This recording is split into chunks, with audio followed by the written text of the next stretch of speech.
성경 말씀 우리 같이 봉독하도록 하십시다. 창세기 21장 5절 말씀부터 7절 말씀까지 같이 봉독하도록 하십시다. 아브라함이 그 아들 이삭을 낳을 때에 백세라 사라가 가로되 하나님이 나로 웃게 하시니 듣는 자가 다 나와 함께 웃으리로다.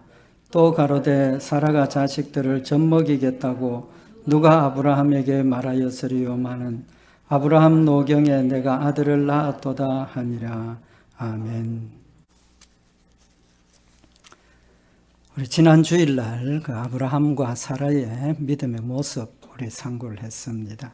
우리 오늘 21장에 있는 이 말씀은 1절에 있는 말씀을 보면 여호와께서 그 말씀대로 사라를 권고하셨으므로 하셨고 여호와께서 그 말씀대로 사라에게 행하셨으므로 하나님께서 약속하신 대로 아브라함과 사라에게 아들 이삭을 주셨다는 겁니다.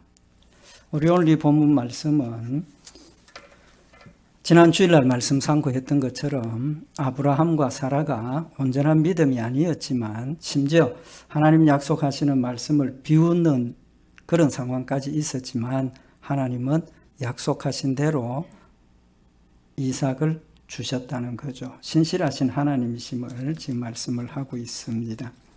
하나님 약속하신 대로 말씀하신 대로 이루어 주셨을 때 사라는 어떤 반응을 보였습니까?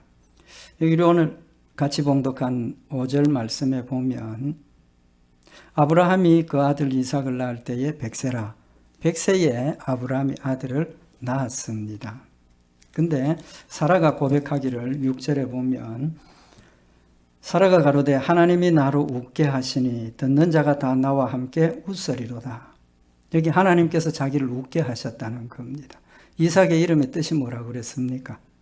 웃음이라고 그랬죠. 웃음.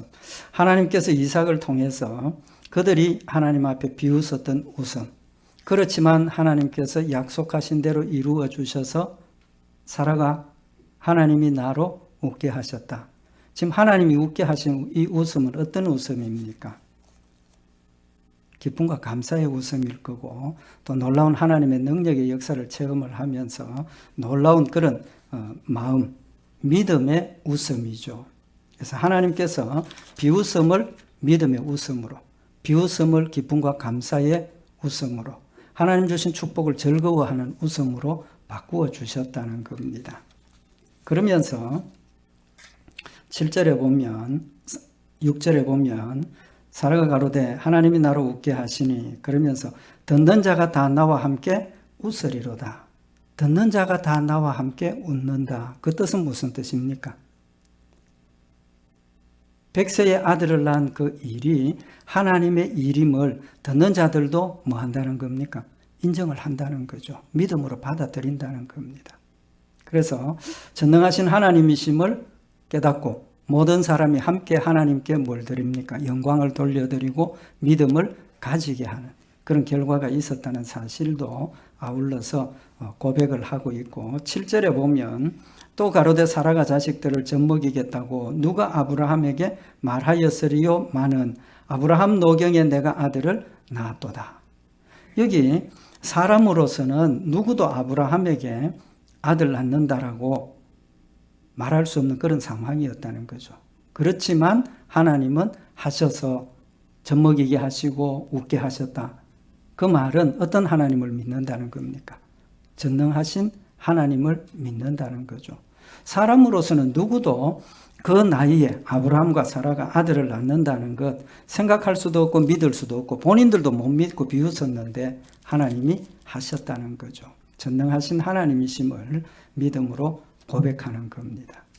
오늘 이 말씀은 우리에게 굉장히 중요한 교훈들을 하시는데 하나님 전능하심과 또 하나님 우리에게 약속하신 걸 반드시 이루시는 하나님.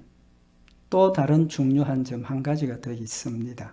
하나님은 우리에게 믿음을 주시고 우리의 믿음이 어떻든지 간에 끝까지 믿음을 가지고 승리할 수 있도록 우리의 믿음을 자라게 하시고 우리를 보호하시고 이끌어 인도하시는 불변하시는 사랑의 하나님이라는 사실을 우리에게 교훈하시는 겁니다. 그래서 우리 오늘은 하나님의 사랑과 또 불변하시는 그 은혜, 우리 말씀을 상고하면서 우리의 믿음의 모습을 다시 한번 돌아보는 시간이 되기를 원합니다. 한 가지 먼저 생각을 해보십시다. 아브라함과 사라가 이삭을 받은 것이 믿음 때문에 받았습니까? 아니면 믿음이 없는데도 받았습니까? 지난주에 사라가 비웃었죠. 믿음이 있습니까? 없습니까? 아브라함도 비웃었습니다. 그죠? 믿음이 있었습니까? 없었습니까? 먼저 대답을 드립니다. 믿음으로 받았습니다. 믿음으로 받았습니다. 경우에 따라서 우리가 믿음이 떨어지고 아브라함처럼 사라처럼 하나님 못 믿어서 비웃는 그런 상황일 때 하나님 우리의 믿음 없음을 그냥 버려두시고 하나님이 약속하신 대로 이루어 주시는 것이 아니라 우리가 믿음 없고 심지어 아브라함과 사라처럼 비웃는 베드로가 예수를 3번이나 부인하고 낙심한 그런 상황에서 버려두시고 하나님 예수님 부활하신 게 아니고 베드로의 마음속에 하나님을 의지하고 예수 믿는 믿음을 지키고 끝까지 나가지 못했지만 부인하고 넘어진 그 상황에서 아브라함도 그렇고 사라도 그렇고 하나님의 약속을 못 믿어서 비웃고 넘어져 있는 그런 상황에서 그들의 마음속에 믿음을 더하여 주셔서 새로운 믿음을 가지게 하시고 회복해 하시고 그 다음에 하나님이 약속하신 것을 이루어 주십니다. 하나님 우리에게 신실하신 하나님이심을 계속해서 말씀하시는 이유는 무엇 때문이겠습니까? 우리가 믿음 없는 걸 믿으라는 겁니다. 믿으라는 겁니다. 우리는 인간이기 때문에 하나님 죽은 자가 살아난 능력의 역사를 보고도 시간이 지나면 세상의 풍파에 사탄의 유혹에 우리의 믿음이 떨어지게 돼 있습니다. 우리 힘으로는 믿음을 지킬 수가 없다는 겁니다. 그러나 하나님께서는 우리를 붙들어 주시고 믿음을 회복해 하시고 강건하게 하시고 담대케 하셔서 천국까지 우리를 데려가신다는 사실을 우리에게 교훈을 하시는 겁니다. 그래서 오늘 창세기 17장부터 21장까지의 그 내용은 하나님께서 아브라함과 사라의 불신앙을 믿음을 주시고 회복해 하신 그런 내용들을 우리에게 교훈하시는 겁니다. 결론을 먼저 말씀을 드렸습니다. 이제 말씀을 드렸는데 사라가 창세기 18장에 있는 말씀을 보면 믿음을 회복했다는 내용이 없습니다. 사실은. 그죠? 18장에 보면 하나님께서 소돔으로 가시다가 아브라함에게 들리셨죠. 들려서서 18장에 있는 말씀을 보면 하나님께서 사라가 내년 이맘때 아들 낳는다 했는데 사라가 속으로 웃었습니다. 그죠? 지난 주일날 우리 말씀을 상고했는데 내가 노쇠하였고 내 주인도 늙었으니 내게 어찌 낙이 있으리요 비웃었습니다. 그런데 하나님께서 사라에게 너 왜 웃느냐? 하나님께 능치 못할 일이 없느냐? 책망하셨죠. 사라가 뭐라고 대답을 합니까? 창세기 18장 15절에 보면 사라가 두려워서 승인치 아니하여 가로되 내가 웃지 아니하였나이다. 하나님께서 너 웃었다. 그렇게 말씀을 하셨습니다. 그러면 사라가 만약에 하나님께서 너 왜 못 믿고 웃느냐? 사라가 두려워서 예 하나님 잘못했습니다. 내가 못 믿었습니다. 웃었습니다. 그러면 뭐가 되는 겁니까? 회개하고 믿음을 회복하게 되는 거죠. 그런데 하나님께서 너 왜 웃었느냐 했는데 안 웃었다 그랬어요. 회개 못한 거죠. 그리고 하나님께서 아브라함에게 이제 말씀을 하시고 떠나십니다. 떠나셔서. 그래서 창세기 18장에 보면 사라가 회개하고 믿음을 회복했다는 내용이 전혀 없습니다. 근데 사라가 믿음을 회복했다는 것을 우리에게 증명하는 말씀이 있습니다. 어디에 있느냐 하면 히브리서 11장에 있습니다. 히브리서 11장은 우리 뭐라고 이야기를 합니까? 믿음장이라고 이야기를 하죠. 그 믿음장에는 아벨부터 시작해서 에녹, 노아 이렇게 믿음의 조상들의 그들의 믿음의 모습을 기록을 하고 있습니다. 그런데 히브리서 11장 11절에 보면 믿음으로 사라 자신도 나이 늙어 단산하였으나 잉태하는 힘을 얻었으니 믿음으로 사라가 잉태하는 힘을 얻었다는 겁니다. 지난 주일날 상고했던 것처럼 사라가 못 믿은 이유가 자기는 신체적인 조건이 이제는 더 이상 아들 낳을 수 없는 조건이 되었고 남편은 이미 나이가 99세, 100세가 되었는데 기대할 수가 없죠. 소망할 수 없습니다. 그런 상황에서 잉태하는 힘을 얻었다는 겁니다. 믿음으로 잉태하는 힘을 얻었다. 그럼 언제 얻었겠습니까? 믿음을 고백할 때. 그럼 그 믿음을 고백한 때는 언제겠습니까? 하나님께서 떠나가실 때 그때는 아브라함 나이가 몇 살입니까? 99세 때거든요. 지금 아브라함이 사라를 낳은 나이가 몇 세입니까? 100세입니다. 그러니까 그 1년 사이에 어느 순간인지는 모르지만 사라가 하나님 나 안 웃었습니다. 비웃었고 그럼에도 불구하고 안 웃었다고 회개하지 못했지만 하나님께서 떠나가시고 난 뒤에 금방 자신의 죄를 깨닫고 회개하고 믿음을 회복했다라고 생각할 수밖에 없는 거죠. 지금 그렇게 생각을 하라는 겁니다. 그러니까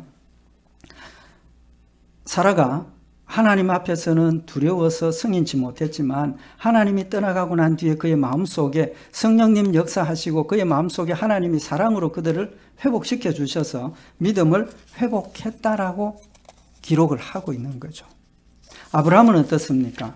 지난 주일날도 아브라함에 대해서 말씀을 상고를 했는데 창세기 17장에 보면 하나님께서 아브라함에게 찾아오셔서 나는 전능한 하나님이다. 너는 내 앞에서 행하고 온전한 자가 되라. 전능한 하나님 믿으라. 말씀을 하실 때 아브라함이 못 믿었죠. 그러면서 하나님 앞에 이스마엘이나 하나님 앞에 살기를 원합니다. 하나님께서 그를 데리고 나가서 하늘의 별을 보여주시고 너의 자손이 이렇게 많은 하나님께서 약속하신 약속을 이루실 것이고 창세기 17장 19절에 아니라 네 안에 사라가 정녕 네게 아들을 낳으리니 너는 그 이름을 이삭이라 하라. 하나님께서 그렇게 권면하실 때 하나님 떠나가고 난 뒤에 아브라함이 뭘 했습니까? 할례를 행했죠. 하나님께서 할례를 행하라고 명령하신 그것을 볼 때 아브라함이 믿음을 회복한 것으로 볼 수가 있습니다. 근데 성경에 명백하게 아브라함이 믿음을 회복했다라고 기록을 하고 있습니다. 지난 주일날 말씀을 상고했던 것처럼 로마서 4장 18절에 보면 아브라함이 바랄 수 없는 중에 바라고 믿었으니 역시 마찬가지죠. 인간적으로 생각을 하면 전혀 바랄 수 없는 이루어질 수 없는 하나님의 약속이지만 바랄 수 없는 중에 하나님께서 약속하신 말씀을 믿었다는 겁니다. 결론은 하나님께서 우리에게 약속하신 것 믿게 하시고 이루어 주시는 하나님이십니다. 심지어 하나님을 믿지 못하고 비웃는 절망적인 그런 믿음의 상황에 들어갔지만 하나님께서 버려두신 것이 아니라 그들의 마음속에 역사하셔서 믿음을 회복해 하시고 하나님 약속하신 것을 이루어 주시는 겁니다. 왜 그렇습니까? 우리의 믿음은 자라는 겁니다. 자라는 거예요. 예수 처음 믿는 그 순간에는 갓 태어난 갓난 아기입니다. 믿음이 연약합니다.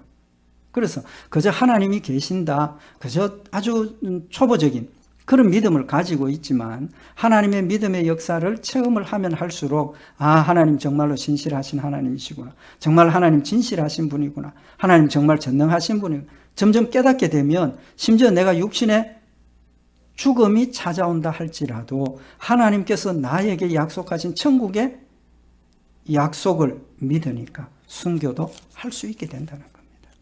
아브라함이 지금 여기에서는 99세 때는 하나님을 비웃는 그런 모습을 보였지만 그 이후에 이삭이 태어난 이후의 삶은 어떻습니까? 철저하게 전능하신 하나님을 믿는 믿음의 모습을 보여주고 있는 겁니다. 신앙이 그만큼 성장했다는 겁니다. 어디서 알 수 있습니까? 하나님께서 아브라함에게 이삭을 바쳐라. 네 사랑하는 아들 독생자 이삭을 바쳐라. 아브라함은 어떻게 했습니까? 두 말 안 하고 바쳤습니다. 그리고 하나님께서 마지막에 뭐라고 말씀하십니까? 이제야 내가 너가 하나님을 경외하는 줄 아노라. 하나님이 몰랐던 것 아닙니다. 알았습니다. 그렇게 하신 이유는 아브라함에게 그래 너의 믿음이 이제는 정말 네가 사랑하는 아들 이삭도 하나님께 바칠 만큼 네가 믿음의 사람이 되었고 하나님을 사랑하는 사람이 되었다는 사실을 아브라함에게 깨우쳐 주시고 확인하게 하시고 우리에게도 우리의 믿음이 그만큼 자라야 한다는 사실을 지금 우리에게 교훈하시는 말씀인 겁니다. 하나님은 우리를 버려두시지 아니하시고 우리의 믿음을 계속해서 자라도록 역사하시고 보호하시고 인도하시는 하나님이십니다. 그 사실은 좀 전에도 말씀을 드린 것처럼 우리의 믿음은 자라다가도 떨어지고 또 떨어졌다가 자라고 계속 그런 과정을 거치는 겁니다. 떨어졌을 때 하나님께서 우리에게 찾아오셔서 회복시켜 주시고 회복해서 열심히 하나님을 섬길 때 더 뜨겁게 하나님을 사랑할 수 있도록 믿음으로 자라게 하시는 하나님이십니다. 그 사실을 오늘 여기 이 창세기 20장에 우리에게 다시 한번 확인시켜 주시고 있습니다. 오늘 여기 18장에는 아브라함과 사라가 못 믿어서 그랬는데 이제 19장에는 소돔에 대한 내용이 나옵니다. 하나님께서 소돔과 고모라를 멸망시키는데 이제 그다음에 이제 20장에 무슨 내용이 있느냐 하면 아브라함이 거기서 살다가 어디로 내려갑니까? 그랄 지방으로 내려가게 됩니다. 그 창세기 20장에 보면 1절에 아브라함이 거기서 남방으로 이사하여 가데스와 술 사이 그랄에 우거하며 자기가 살던 지방을 떠나서 그랄로 내려갑니다. 성경에 기록은 없지만 아마 소돔과 고모라가 멸망당하는 걸 보고 아브라함이 두려워했을 수도 있죠. 그래서 하여튼 그곳을 떠나서 그랄로 내려갔습니다. 그런데 거기 가서 믿음을 잘 지켰습니까? 못 지켰습니까? 못 지켰죠. 잘 아는 것처럼 그랄 지방에 가서 아내 사라를 어떻게 소개를 합니까? 내 누이라고 소개를 합니다. 똑같은 일이 있었죠. 언제 있었습니까? 아브라함이 가나안 땅에 살다가 애굽으로 내려갔을 때. 처음에 애굽으로 내려가면서 사라에게 당신 내 누이라 하라. 그럼 사라가 굉장히 예뻤던 것 같아요.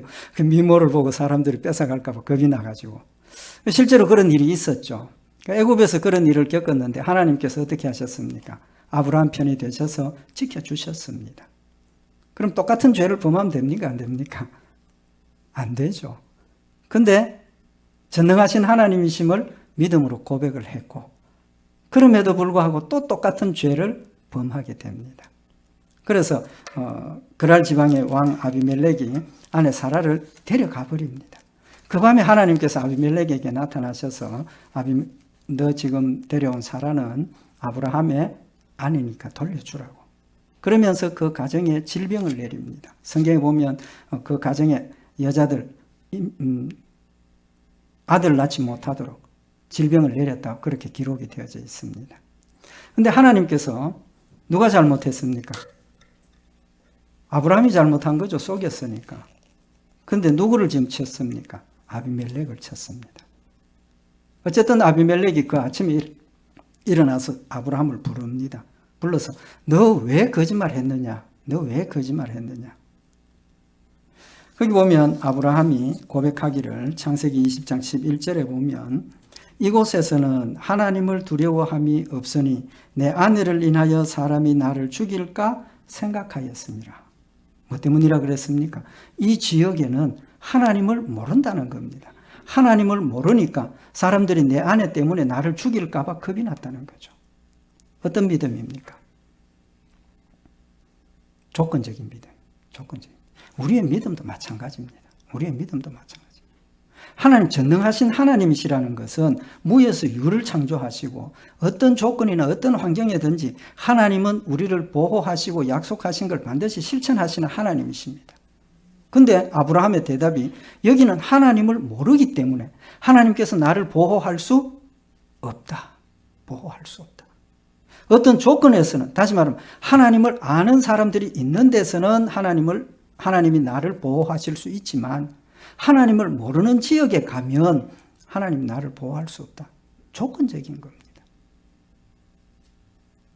하나님께서 아브라함의 그런 절대적인 전능하신 하나님을 믿지 못하는 조건적으로 하나님을 믿고 있는 그의 부족함을 지금 깨우쳐 주시는 겁니다. 그래서 아브라함으로 하여금 사라를 찾아오게 하시죠. 찾아오게 하시는데 이미 아비멜렉이 하나님을 두려워하고 아내 사라를 돌려보낼 겁니다. 그죠? 근데 하나님께서 그냥 그걸로 끝내는 것이 아니라 어떤 이야기를 하십니까? 아브라함에게 너는 아비멜렉의 가정을 위해서 기도해라. 기도해라. 그러면 그 가정의 병이 낫게 된다. 그래서 아브라함이 기도했습니다. 나았습니다. 거기 창세기 20장 17절에 보면 아브라함이 하나님께 기도하며 하나님이 아비멜렉과 그 아내와 여종을 치료하사 생산케 하셨으니 여호와께서 이왕에 아브라함의 아내 사라의 연고로 아비멜렉의 집 모든 태를 다치셨음이더라. 왜 하나님께서 아브라함이 그 가정을 위해서 기도하게 하시고 그 가정을 치셨던 질병을 치료하게 하셨느냐는 겁니다. 그냥 돌려보내지 않습니까? 그냥 지나가도 됩니다. 왜 그랬겠느냐? 두 가지 중요한 이유를 말씀을 하시는데, 첫째는 그런 일이 없으면 아비멜렉이 하나님은 두려워하지만 아브라함을 두려워합니까? 안 합니까? 두려워할 이유가 없습니다. 그냥 돌려보내면 끝입니다. 근데 아브라함이 그 가정을 위해서 기도했더니 병이 나았다. 아비멜렉의 마음속에 아브라함을 어떻게 보겠습니까? 와, 기도에 능력이 있는 사람이구나. 아브라함을 두려워하게 한다는 겁니다. 아브라함을 존경하게 한다는 겁니다. 이후로 아브라함을 만만하게 대하지 못하도록 아비멜렉의 마음속에 아브라함을 크게 보이기 위해서 아브라함으로 기도하게 하시고 낫게 하신 겁니다. 두 번째 이유는 뭡니까? 전능하신 하나님이심을 믿지 못하는 아브라함에게 아브라함이 그런 믿음이 없었지만 하나님께 기도했더니 하나님께서 기도하라 하시고 하나님께 기도했더니 자신의 기도를 들어주셨다는 거죠. 병을 낫게 해주십시오. 기도했더니 들어주셨다는 겁니다. 그 기도의 체험을 통해서 아브라함의 마음속에 어떤 마음이 생깁니까? 아, 나는 하나님을 믿지 못하고 전능하신 하나님을 의심하고 내 마음대로 불순종하고 인간을 의지했지만 하나님이 내 기도도 들으시는구나. 하나님과 나와의 관계가 믿음의 관계임을 확인하게 되고 하나님이 전능하신 하나님이심을 마음속에 확실히 믿게 되는 그런 결과를 가져온 겁니다. 하나님 우리에게 믿음으로 역사하시는 것은 이렇게 아브라함의 믿음을 아주 세심하게 믿음을 가질 수 있도록 우리가 연약할 때, 우리가 넘어졌을 때 회복할 수 있도록 우리의 연약한 부분을 찾아서 해결해 주시고 강건하고 담대한 믿음을 가질 수 있도록 역사하신 하나님이심을 보여주고 있는 겁니다. 지금 창세기 17장부터 21장까지 사이의 기간이 얼마나 걸렸습니까? 1년입니다. 그죠? 1년. 99세, 100세. 그러면 지금 아브라함이 그랄로 내려가서 기도했던 그 일이 얼마나 걸렸겠습니까?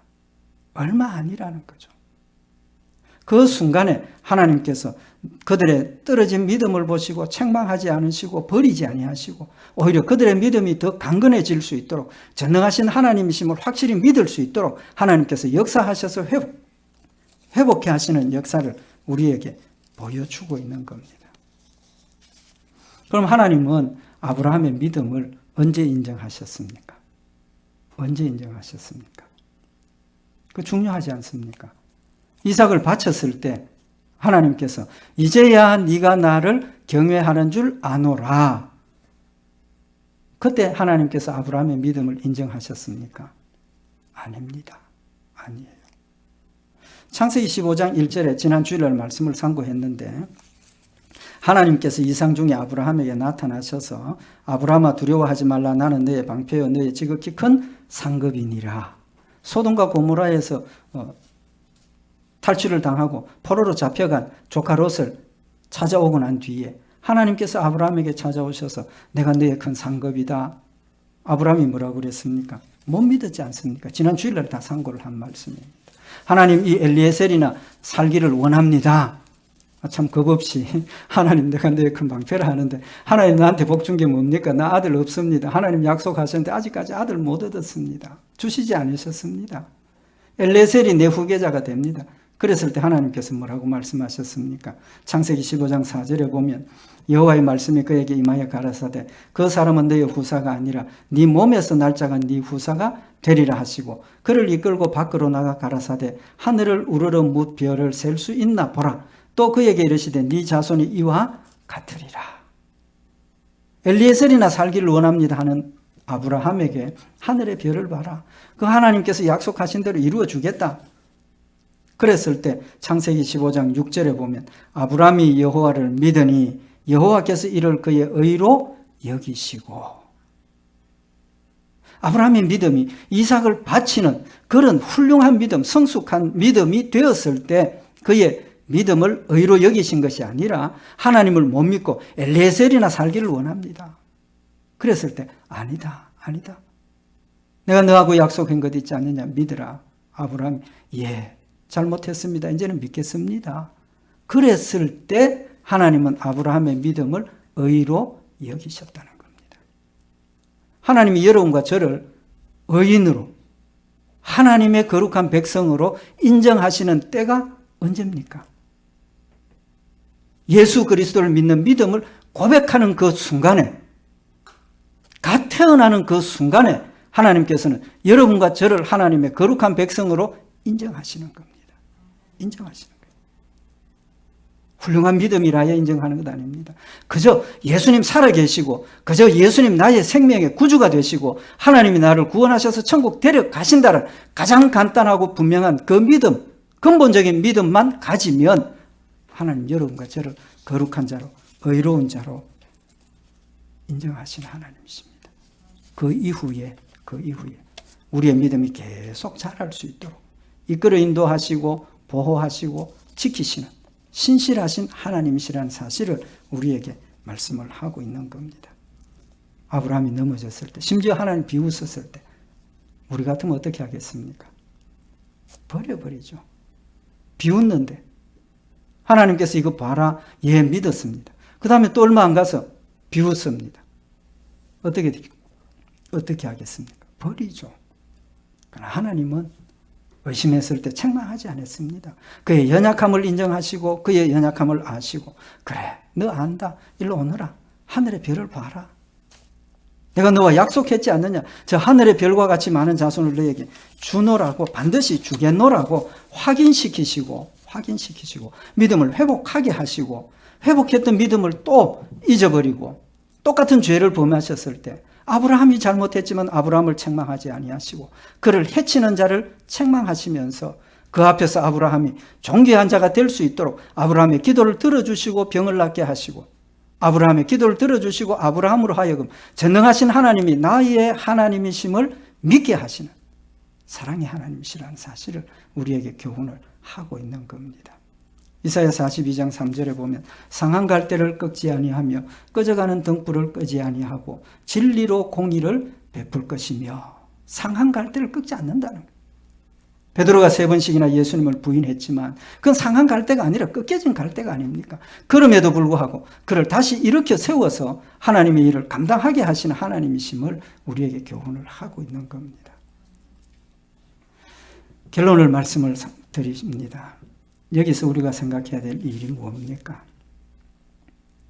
아브라함과 사라가 하나님의 축복을 받을 만한 믿음이 아니었습니다. 오히려 책망받을 그런 믿음이었습니다.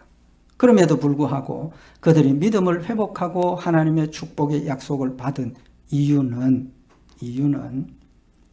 자신들의 믿음 때문에 의로워진 것이 아니고 자신들의 믿음으로 열심히 하나님을 섬겼기 때문에 축복받기 시작한 것이 아니라는 겁니다. 결론은 내가 가진 믿음은 내 노력이 아니고 나의 어떤 수고가 아니고 나의 어떤 결정이 아니라 누가 주시는 겁니까? 하나님이 주시는 겁니다. 심지어 이삭을 하나님께 드릴 수 있는 그 믿음조차도 하나님이 그런 믿음을 가지도록 훈련시키시고 연단하시고 자라게 하셨기 때문에 그런 믿음을 가지는 겁니다. 내 믿음 좋다고 자랑할 거 없습니다. 나 이삭과 같이 내 아들 바칠 수 있다고 자랑할 것 하나도 없습니다. 왜? 하나님이 주신 거니까. 믿음은 절대적으로 하나님의 은혜요, 하나님의 선물입니다. 겨자씨만한 믿음이든지 큰 믿음이든지 하나님이 주신 은혜의 선물이지 내 노력과 내 결심과 내 수고로 되어지는 게 아니라는 겁니다. 내가 마음을 다그치고 내가 뭐 노력하고 그걸로 이루어지는 게 절대로 아닙니다. 물론 그런 과정도 있어야죠. 하나님이 역사하심을, 성령의 역사를 소멸치 않고 따라갈 때 그런 과정이 있어지는 겁니다.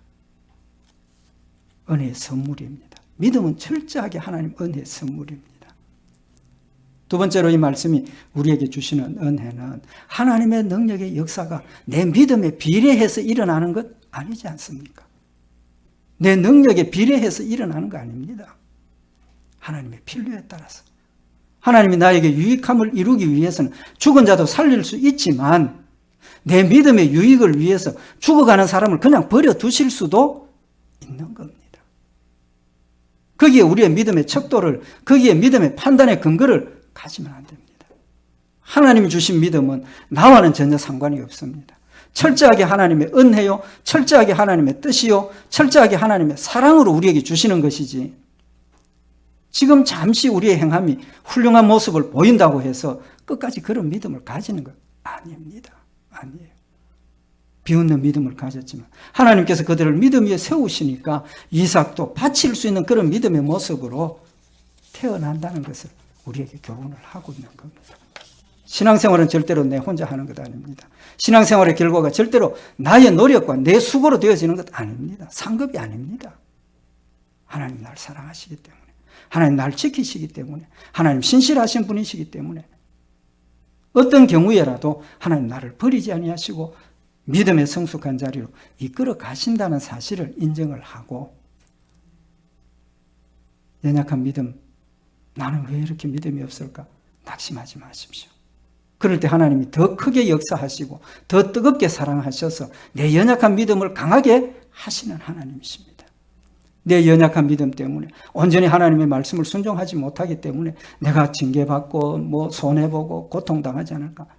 그건 사랑의 채찍입니다. 그건 두려워할 일이 아니고, 그런 사랑의 채찍은 즐거움과 감사함으로 받아들이고 나를 돌아보고 하나님이 원하시는 자리에 나가기만 하면 내가 받았던 그 손해들을 하나님 어떻게 하십니까? 갚아주십니다. 갚아주신다 그랬습니다. 공의로우신 하나님 두려우십니까? 우리에게는 공의로우신 하나님이시지만 아울러서 사랑의 하나님이십니다. 공의를 덮는 사랑을 우리에게 베풀어 주시기 때문에 우리는 어떤 죄를 범했든지 간에 어떤 상황이 있든지 간에 하나님 이름만 부르고 하나님께 엎드리면 용서하시고 회복해 하시는 하나님이십니다. 상한 갈대를 꺾지 아니하시며 꺼져가는 심지를 끄지 아니하시기를 심판하여 이길 때까지 하리라. 언제까지 하신다? 심판하실 때, 이길 때까지. 상한 갈대 절대로 꺾지 않는다는 거예요. 천국 갈 때까지, 마지막 심판대 앞에 섰을 때조차도 우리의 연약함을 책망하지 아니하시고 우리의 죄를 벌 주시지 아니하시고 용서하시고 천국 데려가시는 하나님이시라는 사실을 우리에게 교훈을 하고 있는 겁니다. 사랑의 하나님을 우리가 믿을 때 우리의 마음이 더 기뻐질 수 있지 않습니까? 사랑의 하나님이심을 믿을 때 우리는 더 용기가 나지 않습니까?